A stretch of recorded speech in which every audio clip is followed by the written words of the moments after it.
አንድ አምላክ በሆነ በአብ በወልድ በመንፈስ ቅዱስ ስም ሐምሌ 19 በዚች ቀን ስማቸው ሶርስ፣ ህርማና፣ ያኖፋ፣ ስንጣንያ የሚባሉ የእስና ሀገር ሰዎች በሰማዕትነት ሞቱ። የሰማዕትነታቸው ምክንያት እንዲህ ነው። መኮንኑ አርያኖስ ወደ እስና ከተማ 3 ጊዜ ደረሰ። በመጀመሪያ የተባረከች መስተጋድል የሆነች ዳላዥን ገደላት። ስማቸውን አስቀድሞ የጠራቸውን 4ቱን ልጆቿን ገደላቸው። የሰማዕትነታቸው ፍጻሜ ግንቦት 7 ቀን ሆነ። ሁለተኛ ጊዜ ስማቸው አውሳፊዎስ፣ ታማኝ፣ ህርማን፣ ባኮስ የሚባል 4ቱን መኳንንት ገደላቸው። የሰማዕትነታቸውን ፍጻሜ ሰኔ 7 ቀን ሆነ። በሶስተኛውም ጊዜ በቤቷ ውስጥ በአልጋዋ ላይ ተኝታ የነበረችውን አሮጊት የአርያኖስ ወታደሮች ስለ እነዚህ ቅዱሳን ከጠየቋት በኋላ ገደሏት። ከዚህም በኋላ መኮንኑ ከክርስቲያን ወገን ያገኙትን ሁሉ እንዲገድሉ የተክል ማጠጫ በተባለች ከተማ በምዕራብም መግደልን እንዳያቋርጡ አዘዘ። ወደ ከበረ አባት ወደ ባህታዊ ይስሐቅም እስኪደርሱ ድረስ በመንገድ ብዙ ሕዝብን አገኙ። ያን ጊዜም ጠባቂያቸው እንዲህ አለ፣ ያጽናናቸውና ያረጋጋቸው ነበር። ወደ ሰማያዊ መንግስትም እንድትገቡ ጸንታችሁ ታገሱ። እንዲህም ሲወስዷቸው መኮንኑ ደረሰ። ባዩትም ጊዜ ሁሉም በአንድ ቃል እኛ ክርስቲያን ነን እያሉ በግልጽ ጮሁ። መኮንኑም ሁሉንም እንደ በግ ያርዷቸው ዘንድ አዘዘ። ጭፍሮች ግን በላያቸው በሰይፎች አጋና ተጫወቱ። በዚችም በሐምሌ 19 ቀን የእስና ከተማ ሰዎች ከታናናሾቻቸው እስከ ታላላቆቻቸው ሴቶችና ወንዶችን ጨረሷቸው። የመላእክት ሰራዊትም ነፍሶቻቸውን ይቀበሉ የብርሃን አክሊሎችም ያቀዳጇቸው ነበረ። ከዚህም በኋላ መኮንኑ በዚያ ወደ እስዋን ከተማ ሄደ። ሁለተኛም ወደ እስና ከተማ ተመልሶ 3 ገበሬዎችን የእርሻቸው እቃቸውን ተሸክመው አገኘ። መኮንኑም ባዩት ጊዜ እኛ ክርስቲያን ነን ብለው በግልጥ ጮሁ። መኮንኑም ሰምቶ ይገድሏቸው ዘንድ አዘዘ። በእርሻ መሳሪያቸውም ገደሏቸው። የእነዚህም ስማቸው ሱሩፋስ፣ አንስጣኪዮስ፣ ስሃድራ ይባላል። የሰማዕትነታቸውን ፍጻሜ መስከረም 11 ቀን ነው። ይህንንም ቅዱስ አባት ኤጲስቆጶስ ይስሐቅን መኮንኑ አስሮ ለጣዖት እንዲሰዋ አስገድደው እምቢ ባለውም ጊዜ ወደ እሳት እንዲወረውሩት አዘዘ። የሰማዕትነቱን ፍጻሜ ታኅሳስ 14 ቀን ነው። ምዕመናንም ስጋውን ወስደው ገንዘው ቀበሩት። የስደቱ ወራትም ካለፈ በኋላ ቤተክርስቲያን ሰርተው በስሙ አከበሯት። ለእግዚአብሔር ምስጋና ይሁን። እኛንም በሰማዕታቱ ሁሉ በጸሎታቸው ይማረን፣ በረከታቸውም ከኛ ጋር ትኑር ለዘላለሙ አሜን። በዚችም ቀን ሕፃኑ ቅዱስ ቂርቆስና እናቱ ኢየሉጣ በሰማዕትነት መከራ ተቀበሉ። ይህም ሕፃን ዕድሜው 3 ዓመት ሲሆነው ከሮሚ ሀገር ወደ ሌላ ሀገር እናቱ ይዛው ሸሸች።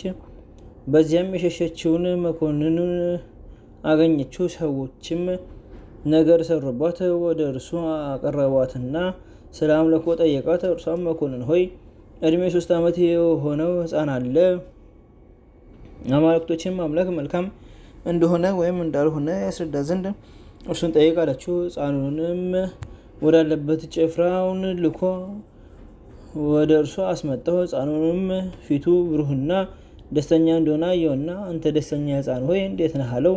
ሕፃኑ መልሶ አዎ ለእኔ ደስታ ተጠብቆልኛልና ለአንተ ግን ሐዘንና ለቅሶ ጥርስ ማፋጨትም ነው። መጽሐፍ ቅዱስ ለዝንጎች ተድላ ደስታ የላቸውም ብሏልና አለው። እግዚአብሔር ኃይልና ንግግር ሰጥቶታልና ብዙ ተናገረ። በዚያም ያሉትን እስካስደነገጣቸው ድረስ ንጉሥን፣ መኳንንቱንና ጣዖቱን ረገማቸው። ከብርታቱም የተነሳ አደነቁ።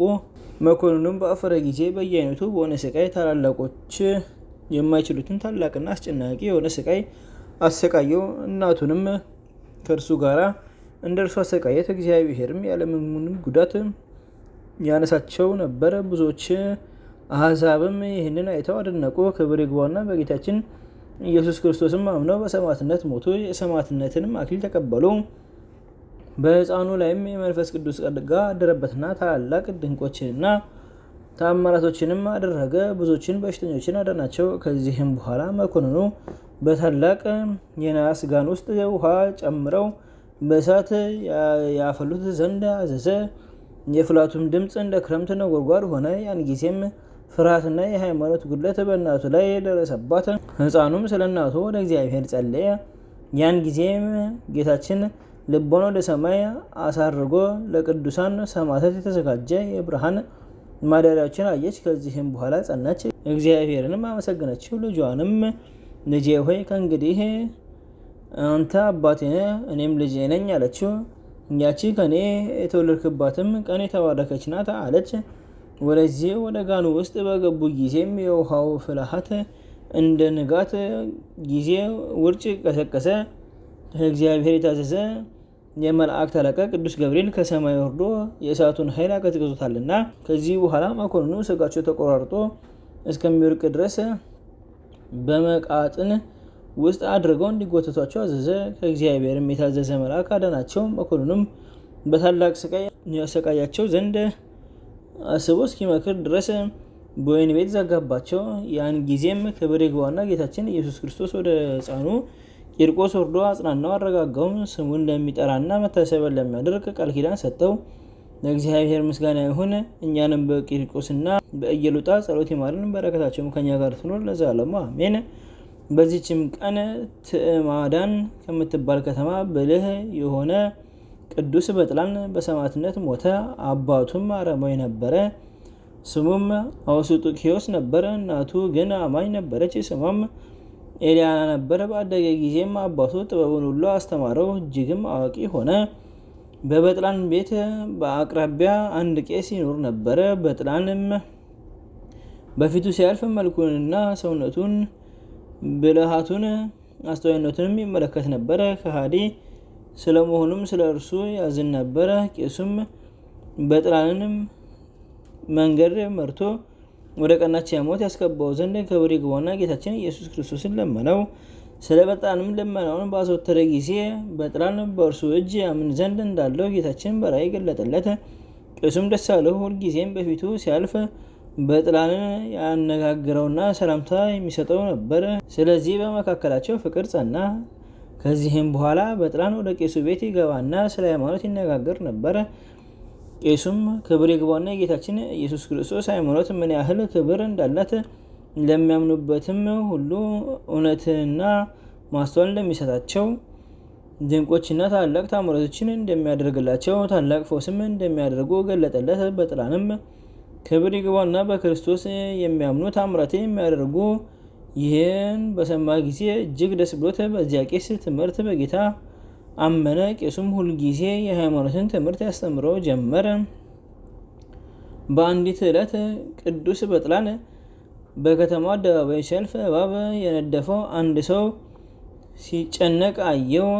እባቡም በእርሱ ዘንድ ቆሞ ነበር። በልቡም የመምህሬን ቃል ልፈትን፣ ክብር ይግባውና በክርስቶስ ካመንክ በስሙ ታምራት ታደርጋለህ ብሎኛል አለ። እባቡም ወደ ነከሰውም ሰው ቀርቦ ኃይሉን ይገልጽለት ዘንድ እባቡንም ይገድለው ዘንድ ሰውየውን ያድነው ዘንድ ክብር ይግባውና ወደ እግዚአብሔር ረጅም ጸሎት ጸለየ። ያን ጊዜም ሰውየው ያለምንም ጉዳት ድኖ በጤና ተነሳ። ከይሲውም ወደቀ፣ ወዲያውም ሞተ። በጥላንም ሃይማኖቱ ተጨመረለት። ከዚህም በኋላ በጥላን ወደ ቄሱ ሄደ፣ የክርስትና ጥምቀትን ተጠመቀ። ሁልጊዜም ወደ ቄሱ እየመጣ ይማር ነበር። በአንዲት ቀንም ያድነው ዘንድ አንድ ዕውር መጣ። የቅዱስ በጥላን አባትም ባየው ጊዜ ዕውሩን ከውጭ መልሶ ሰደደው። በጥላንም አባቱም ማን ነው የፈለገኝ ብሎ ጠየቀው። አባቱም ልታድነው የማትችል አንድ ዕውር ነው አለው። እርሱም አባቱን የእግዚአብሔርን ክብር ታይ ዘንድ አለህ አለው። ይህንንም ብሎ ዕውሩን ጠራውና ዓይኖቹ ቢገለጡ ያዳነህን ተመልከዋለህን አለው። ዕውሩም አዎ አምናለሁ አለ። ቅዱስ በጥላንም በዕውሩ ላይ ረጅም ጸሎት ጸለየ። እጆቹንም በዕውሩ ዓይኖች ላይ አኑሮ እንድታይ በጌታችን በኢየሱስ ክርስቶስ ስም እመን አለው። ወዲያውኑም ዓይኖቹ ተገለጡ። አባቱም ይህን ድንቅ ስራ ባየ ጊዜ ክብር ይግባውና በጌታችን ኢየሱስ ክርስቶስ ከዕውሩ ጋር አመነ። ቅዱስ በጥላንም ወደ ቄሱ ወሰዳቸውና የክርስትና ጥምቀትን አጠመቃቸው። ከዚህም በኋላ ባሮቻቸውን ነፃ አወጡ፣ ገንዘባቸውም ለድሆች ለችግረኞች አከፋፈሉ። ቅዱስ በጥላንም ጥበብን ያደርግ ነበር፣ ያለ ዋጋ ሰዎችን ያድናቸው ነበር። ነገር ግን ክብር ይግባውና በክርስቶስ እንዲያምኑ ይሻ ነበር። ስለዚህም ጥበበኞች ሰዎች በእርሱ ላይ ተነሱ። ወደ ንጉስም ሄደው ከቄሱ ጋራ ካዳነውም ዕውር ጋራ በጌታችን ካመኑ ከብዙዎች ጋራ ከሰሱት። ወደ ንጉስም በቀረበ ጊዜ ንጉሱ ተቆጥቶ ለአማልክት ሰው አላቸው። ባልታዘዙለትም ጊዜ ራሶቻቸውን በሰይፍ አስቆረጠ። የሰማዕትነት አክሊልን በመንግስት ሰማያት ተቀበሉ። ከዚህም በኋላ ቅዱስ በጥላን የጸና ስቃይን አሰቃየው። ከእርሱም ድንቆችና ተአምራቶች ተገለጡ። በእጁም ብዙ ሰዎች ክብር ይግባውና በጌታችን አመኑ፣ በሰማዕትነትም ሞቱ። ንጉስም አይቶ በጥላን ላይ ተቆጣ፣ ለአንበሳም አስጣለው። አንበሳውም እግሩን ላሰው እንጂ ክፉ አላደረገበትም። ሁለተኛም ራሱን በሰይፍ ይቆርጡ ዘንድ አዘዘ። በዚህም ምስክርነቱን ፈጽሞ በመንግስተ ሰማያት አክሊልን ተቀበለ። ለእግዚአብሔር ምስጋና ይሁን፣ እኛንም በከበሩ ሰማዕታት ጸሎታቸው ይማረን፣ በረከታቸውም ከኛ ጋር ትኖር ለዘላለሙ አሜን። በዚህችም ዕለት የአባ አቅራቦን የመቃርስና የስካ አገር ሰው የሙሴ መታሰቢያቸው ነው። በረከታቸው ከኛ ጋር ትኖር ለዘላለሙ አሜን። አንድ አምላክ በሆነ በአብ በወልድ በመንፈስ ቅዱስም ሐምሌ 20 በዚህ ቀን ታላቅና ክቡር የሆነው የሰራዊት አለቃ ቅዱስ ቴዎድሮስ በሰማዕትነት ሞተ። ዘአቅረብኩ ማኅሌተ ዘኪርየ አእላፈ እምነተጸምዱከ ዘልፈለለ ነበብቶ ከዘንዴቴ መጽሐፈ እንተርእሰ ከግዚኦ ጸሪቀ ምለት ወከፈ ምላቡ ላን ዘተረፈ ነቢያት ቅዱሳን ሐዋርያት ሰባክያን ሰማዕታት ወጻድቃን ደናግል አዲ ወንኩሰት ቴራን ባርኮ በዛቲ መካን እስከ ረጌሊ ቆኑ ህፃን ለጻፈ በክርታስ ወለዛ ጻፎን ሲደርስ ወለዛ አንበስ ተረጎመ ሳንዲስ ወለዛ ሰማ ቃሉ ዝነፈስ በጸሎተሙ ማርያም አረቂተ ኩሉ እንባስ ወሬ ማረን ኢየሱስ ክርስቶስ በቅዱሳን ጸሎት ይጠብቀን። በረከታቸው ከኛ ጋር ትኖር ኦ አምላክነ በከመ ትኮን ከመ